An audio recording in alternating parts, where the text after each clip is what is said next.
तो नंद बाबा को बड़ा आनंद आया। नंद स्वात्मज उत्पन्ने जाता धो मामन आहूय विप्रान वेद ज्ञान स्नातः सुचिरलंकृता।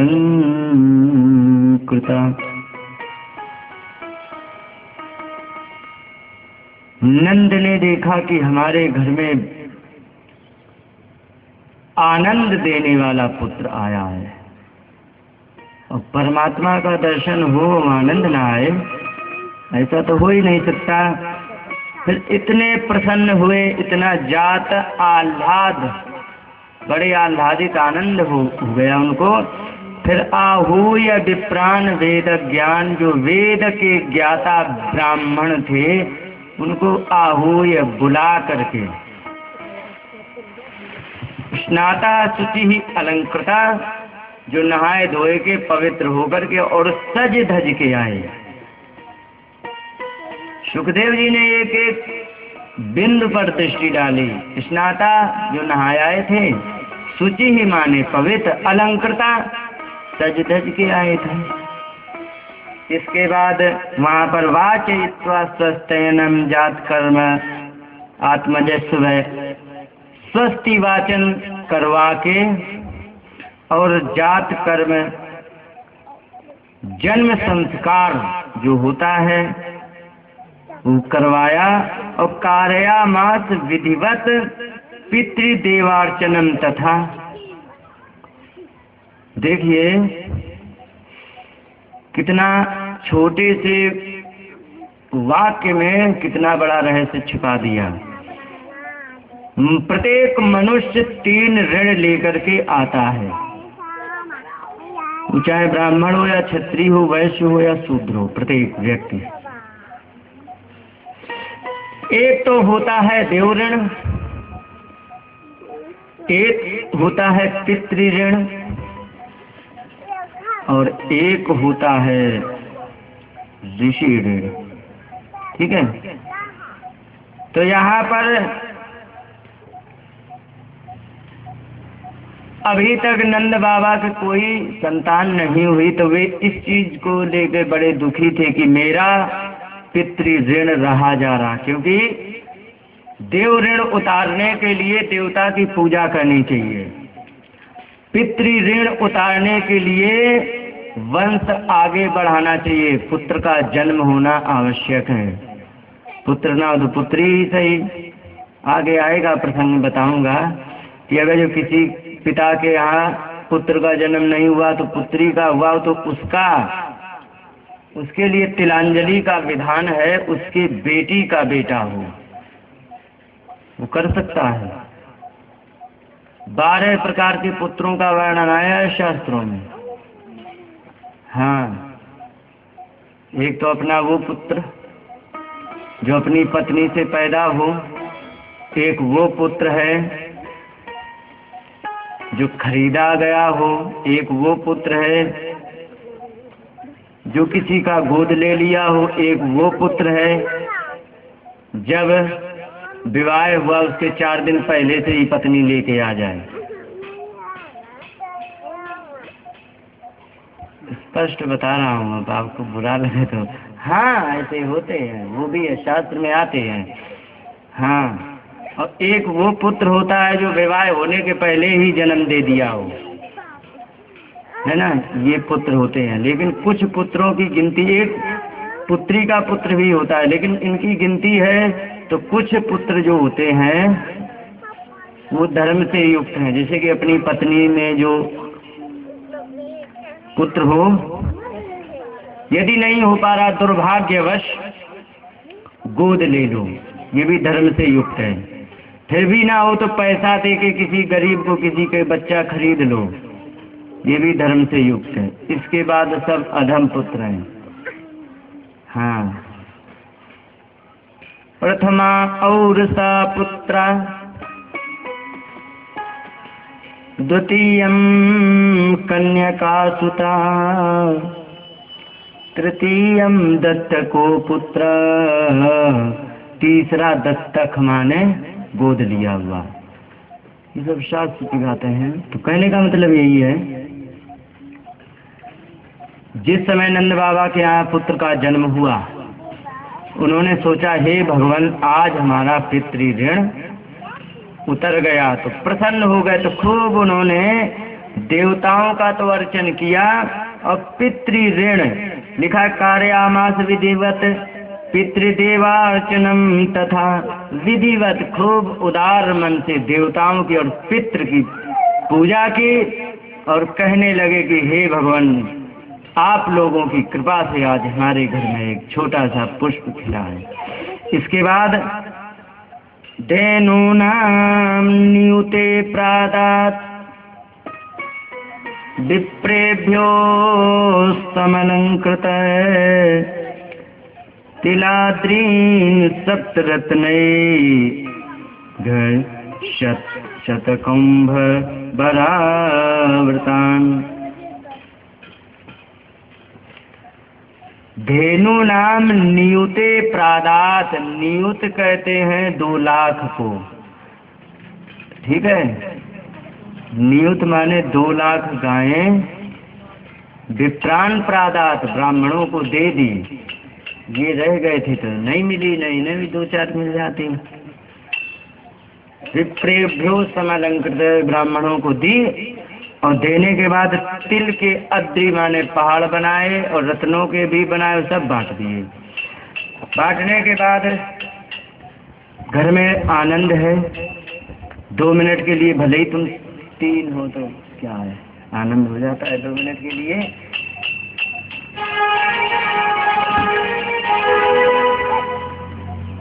बधैया बाजे आंगने में, बधैया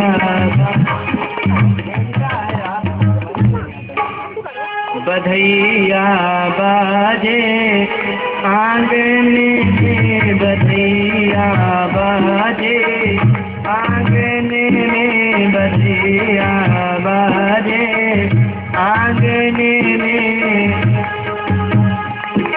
बधैया बाजे बधैया बाजे बधैया बाजे बधैया बाजे आंगने में, बधैया बाजे आंगने में, बधैया बाजे आंगने में।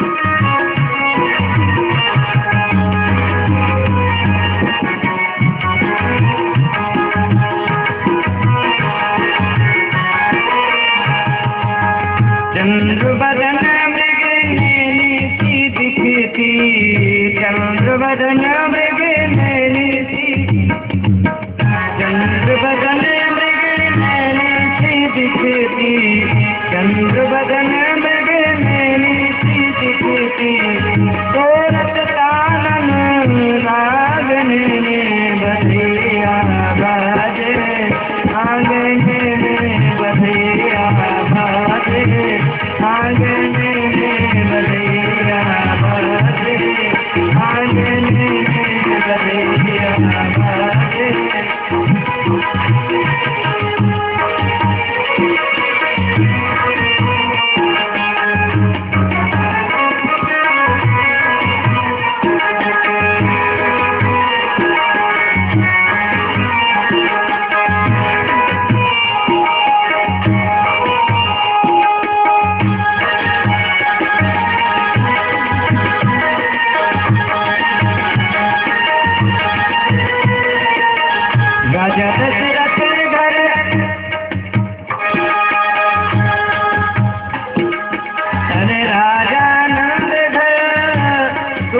पुत्र भय, राजानंद घर में 2 पुत्र भय, राजानंद घर में दो पुत्र भय, दोनों खेले पालने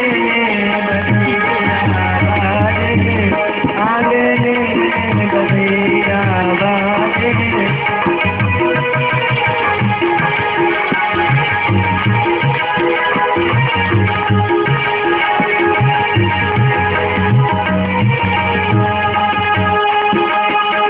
एक गोरो एक सांवरे रंग को, एक गोरो एक सांवरे रंग को, एक गोरो एक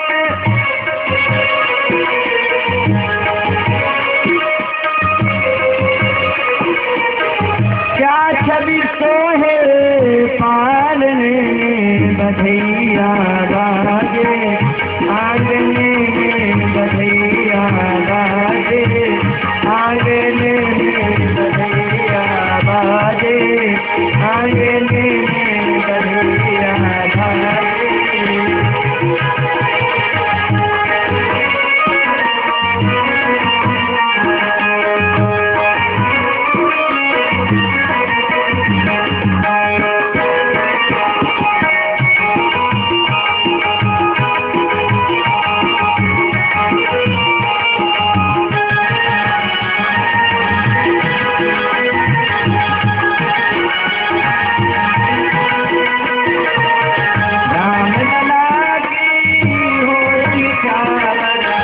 राम श्याम की होए निछावर, राम श्याम की होए निछावर।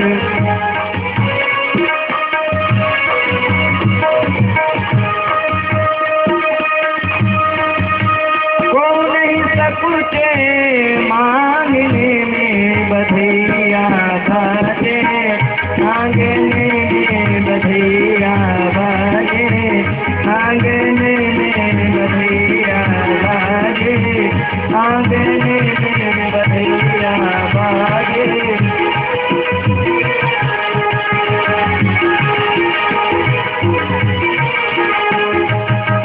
सिया अली यह कौतुक देखे, सिया अली यह कौतुक देखे,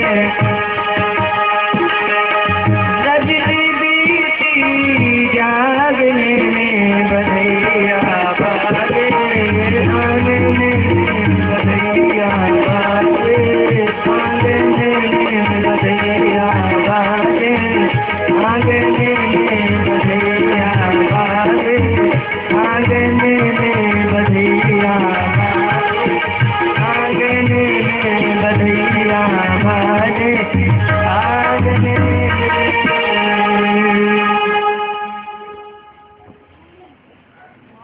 इस कार्यक्रम में संगीत दो आने का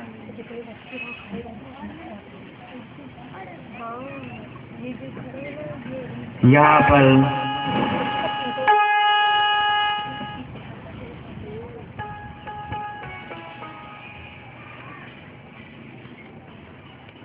बड़ा उत्सव आनंद चल रहा था।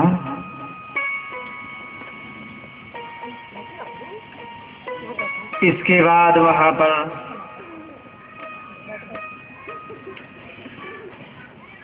ब्राह्मणों ने आशीर्वाद दिया। ता आशीषा प्रयुञ्जाना चिरम पाहीति बालके, सभी लोगों ने उनको आशीर्वाद दिया। हरिद्रा चूर्ण तैल सिंचन्तु जनमुज्जतु, कहने का मतलब है हरिद्रा माने हल्दी, चूर्ण माने होता है गुलाल।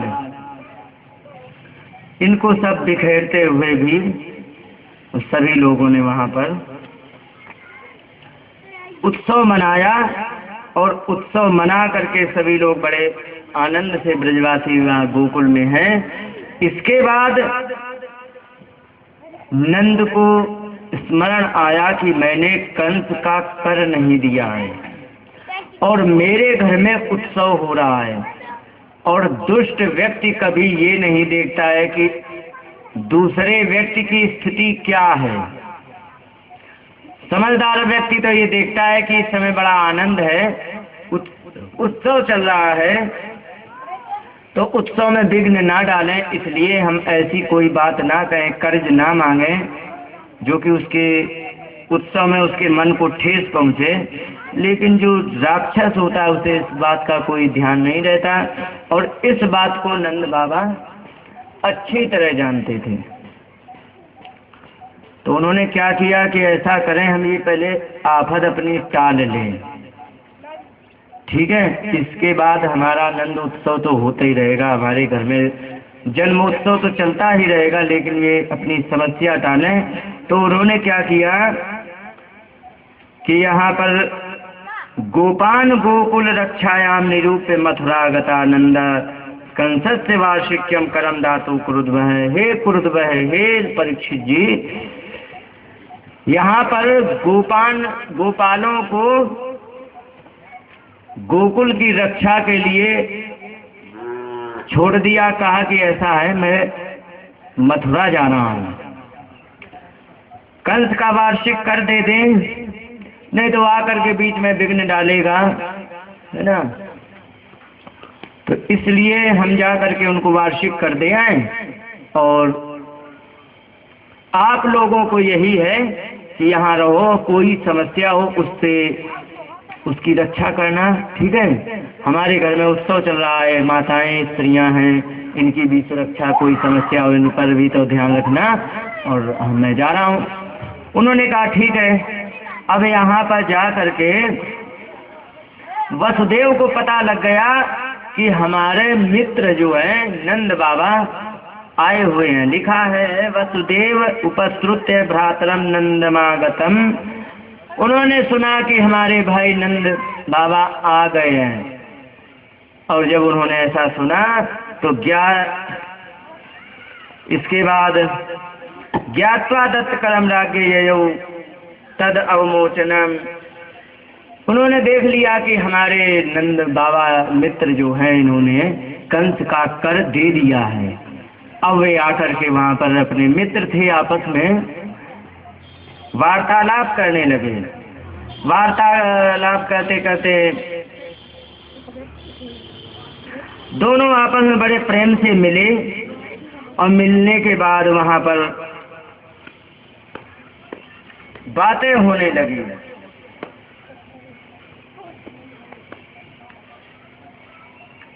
वसुदेव जी, देखिए मित्रता कैसी होनी चाहिए, क्या बात होनी चाहिए, यहाँ पर थोड़ा सा इसका वर्णन दिया गया, समझने की बात है। वसुदेव जी के यहाँ दुख है, क्यों? उनके 8 पुत्र मारे गए, और नंद बाबा के यहाँ उत्सव है, तो उनको आनंद है। अब देखो यहाँ पर वसुदेव जी अपने दुख का वर्णन नहीं कर रहे हैं, उन्होंने उनकी खुशी का वर्णन किया। कहने लगे दृष्ट्या भ्राता प्रवयसा इदानीम प्रयस्यते प्रजासाया निवृत्तस्य प्रजायत समपद्यत। कहने लगे कि इस समय इनको प्राया करके प्रजा आशा निवृत्तस्य, जिनकी संतान की आशा समाप्त हो गई हो। आजकल कितने वर्ष तक संतान की आशा रखते हैं? क्यों? कितने वर्ष तक उम्मीद रखते कि हाँ अभी बच्चा हो सकता है? उस समय 90 साल के तो थे नंद बाबा, 80 साल की थी यशोदा मैया, उनकी तब तक आशा जुड़ी थी। तो यहाँ कह रहे हैं कि प्रजा आशा जो थी प्रजा की, संतान की, वो छूट चुकी थी कि अब आपके यहाँ कोई संतान हो, ऐसा प्रतीत नहीं हो रहा था। इसके बाद उन्होंने कहा कि इस समय आपको संतान की प्राप्ति हुई है, हमें बड़ा आनंद है। और इसके बाद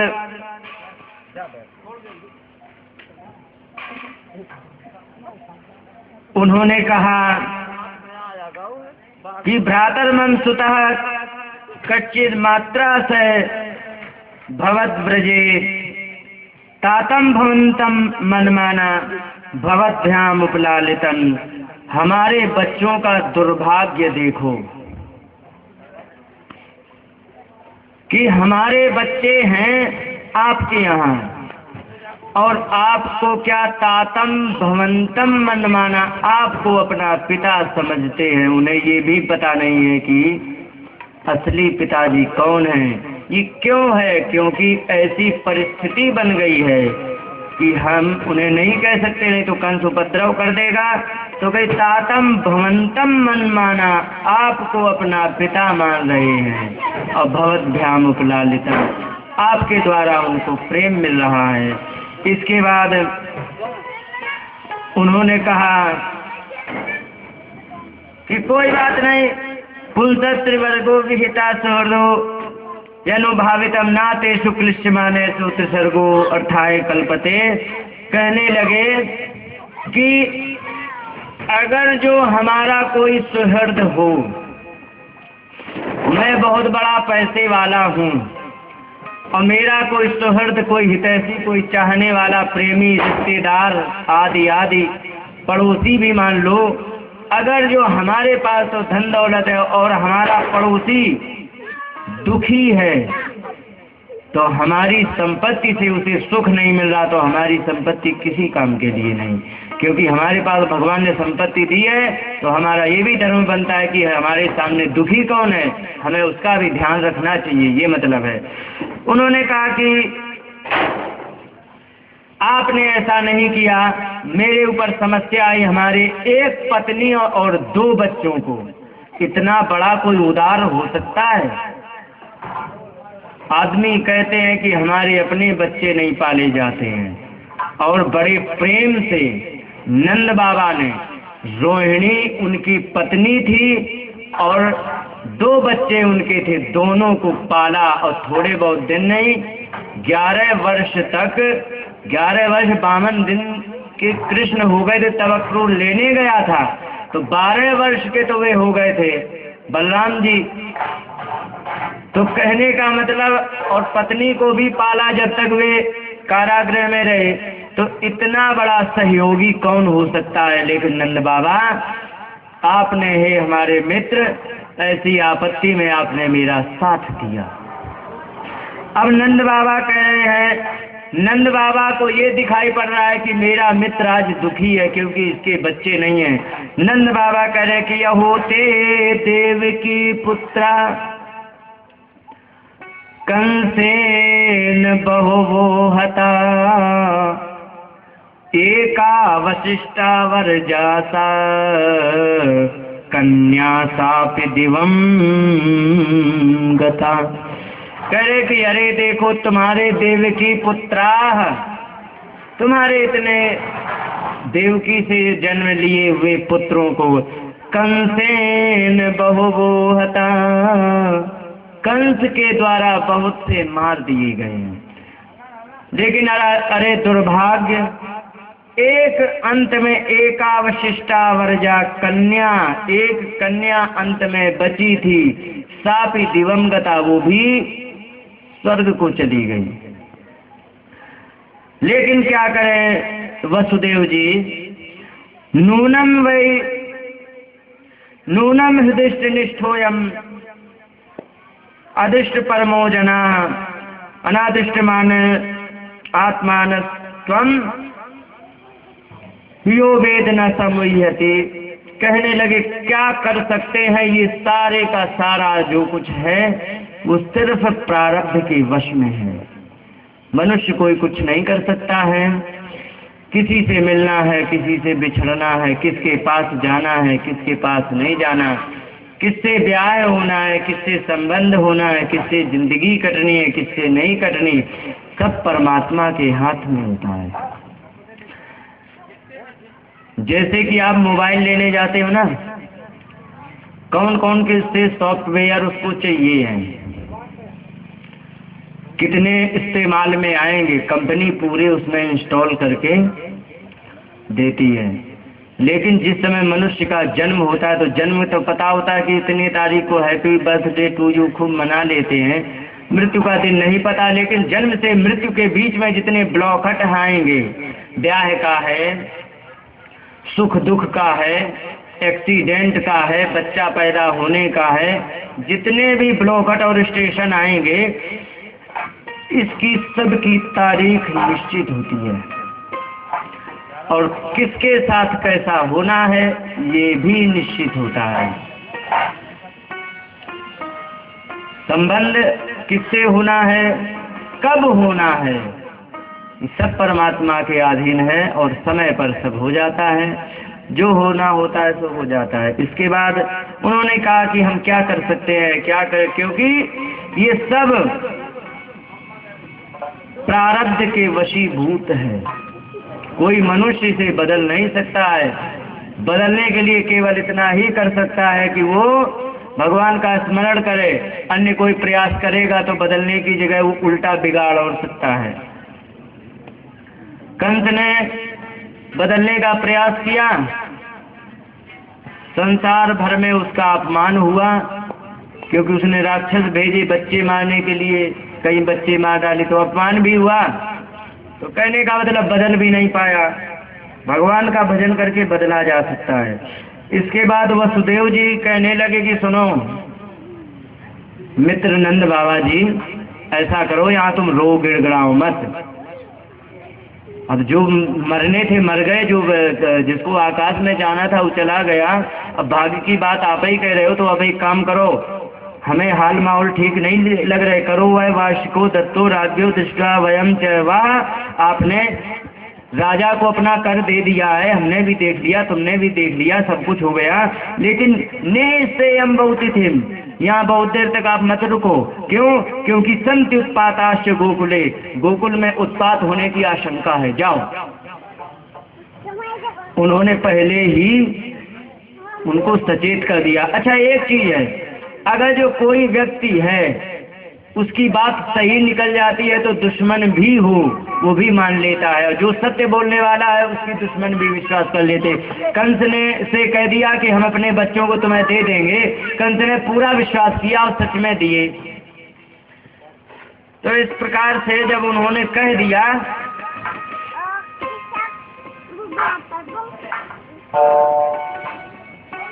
कि उत्पात होने की आशंका है, आप यहाँ से जाओ। अब नंद बाबा की स्थिति बिगड़ गई, जल्दी जल्दी जल्दी जल्दी चलने लगे। नंदा पथिवचा सौर नामृषेत विचिंतयन् हरे जगाम शरणम उत्पातागम शंकिता। नंद बाबा रास्ते में वसुदेव जी के वचनों को स्मरण करते रहे कि इनकी बात कभी भी झूठी नहीं होती है, और इन्होंने कह दिया तो निश्चित कोई समस्या हो सकती है। और हरिम जगाम शरणम, भगवान की शरण में चले गए। हे भगवान, हम यहाँ हैं, आप हमारे गोकुल की और बच्चे की रक्षा करो। इसके बाद यहाँ पर एक प्रसंग बदल दिया। अब सुखदेव जी ने कह दिया कि वे वहां से झटपटाते भय आने लग गए। अब जब ये यहाँ से गए थे कर देने, और जब तक बातचीत हुई, रिश्तेदारी जुड़ी, तब तक यहाँ क्या हुआ, यहाँ की सुनो। तो यहाँ लिखा है कि कंसेन प्रहिता घोरा पूतना बाल घातनी शिशून चचार निगनंती पुरग्राम ब्रजादिशु। उन्होंने कहा कि कंस के द्वारा भेजी हुई भयंकर राक्षसी एक आई और जो बच्चों को मारती थी, तो शिशून चचा निघ्नंती, बच्चों को मारती हुई चली जा रही थी। और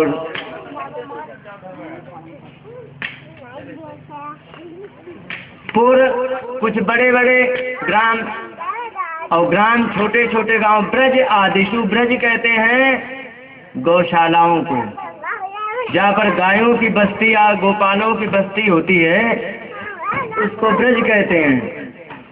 वृंदावन को ब्रज क्यों कहा जाता है? क्योंकि यहाँ पर जितने थे सब गाय चराने वाले ही तो रह रहे थे। सब गाय चराने वाले, गोपाल भगवान के भी गाय चराने का वर्णन, नंद बाबा को भी गाय चराने का वर्णन, तो सब गाय चराने वाले थे। इसीलिए वृंदावन को ब्रज कहा गया है। ब्रज माने होता है गाय जा रहे हैं। इसके बाद यहाँ पर इन्होंने पूतना ने कई एक बच्चों को मारना प्रारंभ किया, जहाँ जाए वहीं मार के आ जाए, जहाँ जाए वहीं मार के आ जाए। अब इसके बाद ये नंद बाबा के यहाँ पहुँच गई। नंद बाबा के यहाँ पहुँच गई तो वहाँ पर देखा ददर्श तल्पेग्नि इवा हितंभसी, ऐसे देखा जैसे अग्नि जो है अंभसी माने राख में अग्नि दबी हो और उसको तुम राख समझ के हाथ में भर लो। ऐसे ही देखा तलपे माने बिस्तर पे सोए हुए थे भगवान, और वहां पर जाकर के देखा। अब भगवान ने देखा कि हाँ आ गई हमारी एक प्रेमिनी आ गई। तो उन्होंने कहा हाँ प्रेमिनी थी, पिछले जन्म की रत्नमाला थी, रत्नमाला थी बलि की बेटी। अब छोटे से बामन पहुंच गए, बड़े सुंदर देखने में लग रहे थे, सुंदर देखने में लग रहे थे। तो क्या हुआ कि बलि की बेटी सोचने लग गई इतना सुंदर बेटा है, एक बार इसको हृदय से लगा के दूध पिलाया जाए, ऐसा हो।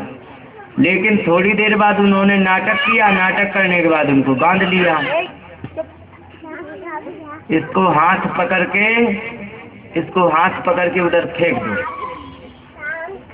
तो कहने का मतलब उन्होंने कहा कि ये तो दूध पिलाने लायक नहीं तो जहर पिलाने लायक है। देखो हमारे पिताजी को इसने ठग लिया और बांध दिया, इस प्रकार से इसने हमारे पिताजी के साथ छल किया। भगवान ने कहा चलो जो आपकी इच्छा, गीता में आया है यथा माम प्रपद्यन्ते तांस्तथैव भजाम्यहम्, जो हमें जैसा भजता है उसको मैं वैसा ही भजता हूँ। अब इन्होंने कहा कि ठीक है, तो इसलिए वो पिछले जन्म की प्रेम करने वाली रत्नमाला थी, तो ये आई और इनको कहा वहां पर देख करके। अब भगवान ने जैसे ही देखा तो जान गए कि अच्छा ये पिछले जन्म की हमारी चहेती आई। अब उन्होंने देख करके भगवान ने आंखें बंद कर ली, आंखें विबुद्धताम बालकमारकाग्रहम चराचरात्मा सन्मीलिते क्षण। चराचर आत्मा भगवान ने उनको देख करके आंखें बंद कर ली। आंखें बंद करने के यहाँ पर गीता प्रेस में बहुत भाव लिखे हैं, कई भाव लिखे हैं। कोई कहता है कि ये जहर लगा के आई, भगवान तो जानते ही थे और कहने लगे हे शंकर भगवान तुम हलाल पी सकते तो इसका भी जहर भर चाट लो, बाकी दूध हुआ तो हम पी लेंगे, नहीं हुआ तो जाने दो। दूसरी बात यह है कि भगवान के नेत्रों में जो सुंदर होता है ना, और जो प्रेमी होता है, प्रेमी की पहचान बता दें। अच्छा एक बात आप लोग बताओ, सभी लोग समझदार हो, बड़े बुजुर्ग हो और सब लोग हमसे सब ज्यादा ज्ञानी हो, प्रेम की पहचान, प्रेम कहाँ पे दिखाई पड़ता है बोलो? आप ज्यादा अनुभवी हो, कहाँ दिखाई पड़ता है? सबसे पहले आंखों में प्रेम दिखता है। और भगवान तो ऐसे हैं कि कितना भी गुस्से में हो और भगवान को देख ले उसको गुस्सा बनी रहे, ऐसा तो हो ही नहीं सकता है। वैसे आपने जवाब बिल्कुल सही दिया। किससे सीख लिया? मम्मी ने सिखाया क्या? यह स्वयं का अनुभव है। वाह बहुत समझदार हो, सही बात है। प्रेम को केवल आंखों से ही देखा जाता है और कोई ना तो व्यवहार से, ना लेन देन से कि हाँ हमने हमें 100 रुपये दे दिए हमारी अटके पे तो प्रेम हो, ऐसा भी नहीं, स्वार्थ भी हो सकता है, या कोई ब्लैक मेलिंग हो सकती है। लेकिन यदि सच्चा प्रेम है तो केवल आंखों में दिखाई पड़ता है। तो भगवान ने आंखें इसलिए बंद कर ली, भगवान कहते कि हमें तो यहाँ प्रेम करना है, हमने प्रेम का पाठ पढ़ा है, और गुस्सा करना था तो गुस्सा के लिए तो परशुराम अवतार हो ही चुका था। अब तो हमें यहाँ प्रेम करना है, गोपियों के यहाँ छाछ पे नाचना है, हमने तो प्रेम का अवतार लिया और ये आई है हमें जहर पिलाने। तो यहाँ गुस्सा की भी जरूरत पड़ेगी और बिना छेड़छाड़ किए हमें मारेगी, तो हमें तो थोड़ा सा गुस्सा भी चाहिए, लेकिन गुस्सा हो नहीं पाऊंगा। और इसने आंखें देख ली तो इसको प्रेम आ जाएगा, तो अपनी ये योजना में फेल हो जाएगी, तो पुराना दिया हुआ वचन अधूरा रह जाएगा। तो भगवान ने आंखें बंद कर ली। आंखें बंद करने के बाद अब उसने क्या किया, अनंतम आरोप्य यदा अंकम अंतकम यथोर्गम सुप्तम बुद्ध रज्जुदी, भगवान को उसने अंकम माने गोद में ले लिया। और सुखदेव भगवान कह रहे किनको, कई अंतकम, अंतकम समझते हो, यमराज। अंत कौन करता है शरीर का, यमराज। तो यमराज को उसने मानो उठा लिया। अंतक जो है ना शब्द, यही शब्द भगवान ने गीता में लिया। अर्जुन ने पूछा जब इन्होंने खूब बड़ा विशाल रूप दिखा दिया कि देखो संसार में जो कुछ है सब मैं खा रहा हूँ और मेरे से ही निकल रहा। जब भयंकर रूप 11वें अध्याय में जब खूब भयंकर रूप दिखाया, दिखाने के बाद कहने लगे गुरुजी हु आर यू। वे कह रहे कि आख्याहिने को भगवान उग्र रूपो, हे भगवान आप ये बताओ मुझे, आख्यायी को भगवान आप कौन हो। नमोस्तुते देव वरद प्रसीद, हे देव में श्रेष्ठ तुम्हें नमस्कार करता हूँ, मुझसे प्रसन्न हो जाओ, आप मुझे सिर्फ ये बता दो कि आप हो कौन। तो 11वें अध्याय में एक श्लोक आया है, 34 नंबर होना चाहिए। भगवान ने कहा कि कालोस्मि लोकक्षय कृत प्रवृद्धो लोकान समाहर तुम्ही प्रवृत्ता ऋतेपि त्वाम न भविष्यन्ति सर्वे योगस्थिता प्रत्यनीकेषु योद्धा। मैं इस संसार का कालः अस्मि, संसार का मैं कौन हूँ, काल हूँ। कालोस्मि लोकक्षय कृत प्रवृत्तो, मैं इस संसार को नाश करने में लगा हूँ। कब से, जब से द्रौपदी की साड़ी पकड़ के खींची गई। जिन जिन लोगों ने देखा है उनकी देखने वाली आंखें नहीं बचेंगी, और जिन जिन लोगों ने देख लिया है उनकी पत्नियां बाल बांधने लायक नहीं बचेंगी। इसलिए उन्होंने कहा कि अब मैं इसको नाश करने के लिए लगा हूँ।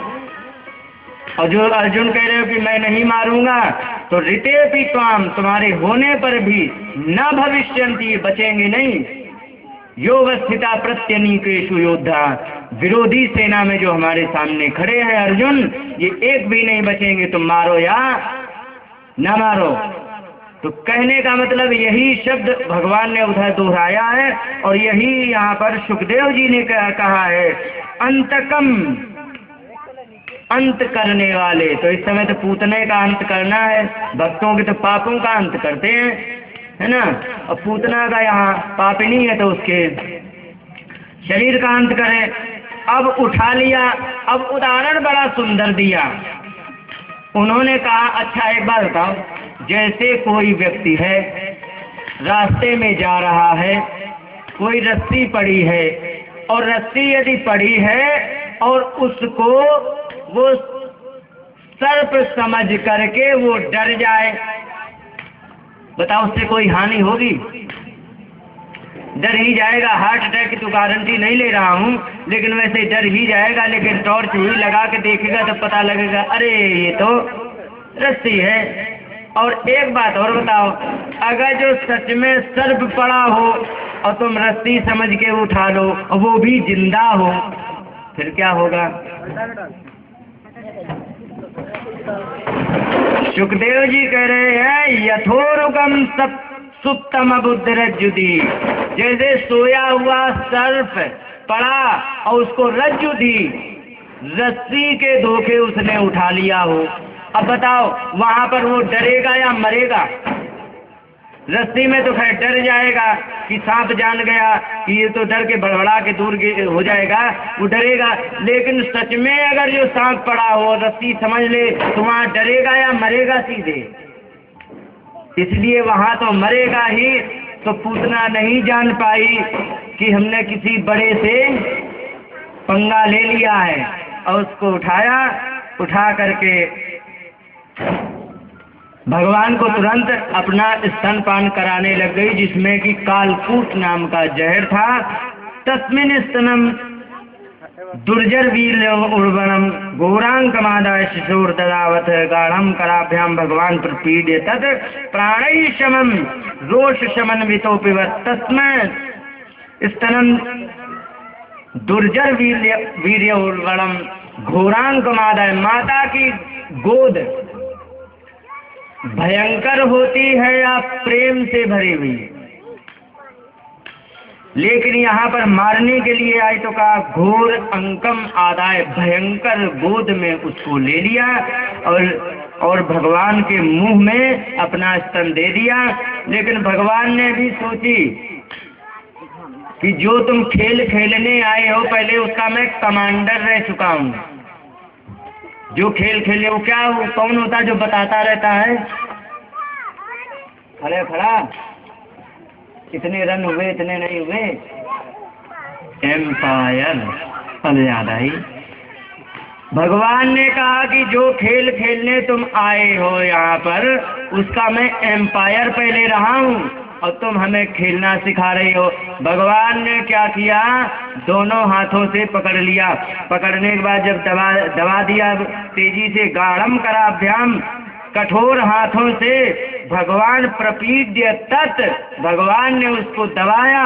दबाने पर क्या हुआ, प्राणै समम रोष समन्वितोपिवत, प्राणों के साथ उसके दूध के साथ उसके प्राणों को पी गए, और पीने के बाद वो चिल्लाने लग गई। जैसे ही उसको दबाना प्रारंभ किया भगवान ने, तो चिल्लाने लगी, सा मुंच मुंचालमिति प्रभाषिणी निष्पीड्यमाना खिल जीव मर्मणि विवृत नेत्रे चरुणो भुजो मुहु प्रभिन्न गात्रा क्षिपति रुरोध। कहने लगी, सा मुंच मुंचालम, हे छोटे से बालक छोड़ दे, अलम बहुत हो गया, अब बस कर। इस प्रकार से चिल्लाने लगी। निष्पीड्यमाना अखिल जीव मर्मणि, उसके प्रत्येक अंग टूटने लग गए। और विवृत नेत्रे चरणों भुजों मुँह प्रस्विन्न गाता छिपरी रुरोध है, आंखें उलट गईं, हाथ पैर झटपटा करके गिर पड़ी, और गिर करके और वह प्राण निकलने लगे तो वो रोने लग गई। रोने के बाद इसके बाद वहां पर इतनी भयंकर आवाज हुई, इतनी भयंकर कि पूरे पृथ्वी पर हाहाकार हो गया। सभी लोग डर गए, क्या हो गया, क्या हो गया। लिखा है, रसाद साच प्रतिनेदि रे जना, रसातल सभी दिशाओं में, प्रतिनेदि रे माने प्रतिध्वनि, प्रतिध्वनि जानते हो, इको साउंड, एक बार बोलो 4 बार वापसी आए, इस प्रकार से जो आवाज आती है उसको चारों तरफ से आवाज भर गई। और पेतु छितो वज्र निपात संख्या, पृथ्वी पर गिर गई, ऐसा लगा जैसे कि वज्र निपात पहाड़ कोई गिरा हो। और ऐसे गिर करके इसके बाद सुखदेव जी कह रहे हैं कि पतमानो पितद्देहम त्रिगभ्यूतियंतरद्रुमान चूर्णयामास राजेंद्र महदासी तमद्भुतम। उन्होंने कहा कि पतमानो पितद्देहम, उसका शरीर गिरने पर, त्रिगभ्यूति अंतरद्रुमान, 3 गभ्यूति के अंदर के द्रुम,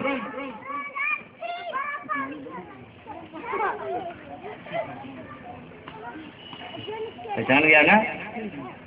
सबको पहचानता हूँ, जो कि देखा पहली बार है सबको।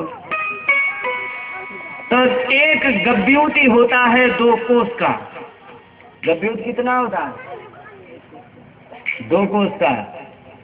एक गव्यूति होता है 2 कोस का, और 3 गव्यूति माने 6 कोस कितने किलोमीटर में? 12 मील 18 किलोमीटर।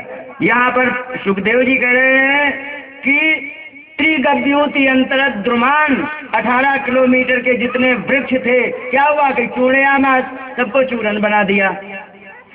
और इसके बाद जब इस प्रकार से हुआ तो बताया कि बड़ी भयंकर शब्द हो करके, और वहां पर सभी लोग हड़बड़ाने लगे, कांपने लगे, क्या हुआ क्या हुआ। अब यशोदा मैया ढूंढे लाला को, तो लाला को तो पूतना चुरा ले गई थी। अब यहाँ पर गिर पड़े।